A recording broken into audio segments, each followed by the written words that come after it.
देखिए F alpha एक matrix दिया हुआ है, तो हमें साबित करना है this into this is equal to this. अब एफ माइनस बीटा कैसे प्राप्त करेंगे, तो दिए हुए मैट्रिक्स में alpha is replace by minus beta, जहाँ जहाँ अल्फा है माइनस बीटा रख दिए हम। अब LHS लेकर चलते हैं, एफ अल्फा ज्यों का त्यों हो गया, और एफ माइनस बीटा जो है इसको सिंप्लीफाई कर देंगे। Cos minus beta cos beta होता है, sine minus beta minus sine beta होता है, माइनस माइनस प्लस हो गया, तो ऐसे लिख दिए। अब 3/3 ऑर्डर का मल्टीप्लिकेशन है, मल्टीप्लिकेशन का रूल का यूज करेंगे। तो आप करना जानते हैं, थोड़ा हम तेजी से बता देते हैं कि देखिए पहला ये रो है, इसको हम 3 बार लिख देंगे। ब्लू से लिखे हैं cos alpha minus sine alpha 0, cos alpha minus sine alpha 0, cos alpha minus sine alpha 0।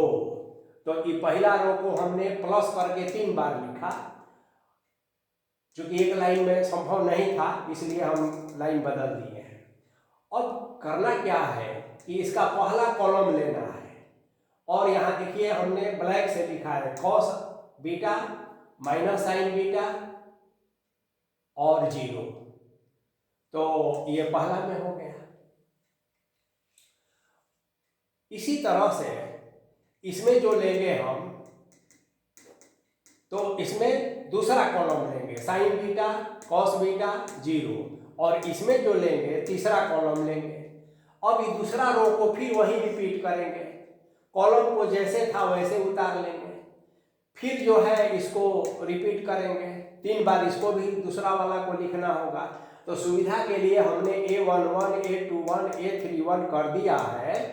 अब इसको आप गुणा भाग करके देखिए तो ट्रिगोनोमेट्री का एक रिजल्ट आता है। जैसे यहाँ देखिए A11 के बारे में माइनस माइनस प्लस होता है, cos alpha into cos beta plus sine alpha into sine beta cos alpha minus beta formula होता है। तो यदि इसी तरह सब पर आप ध्यान देंगे ना, तो ये सारा फॉर्मूला आपको मिलेगा, तो आप इसको फॉर्मूला के रूप में लिख सकते हैं। जहाँ 0 आएगा 0 0 लिख देना है।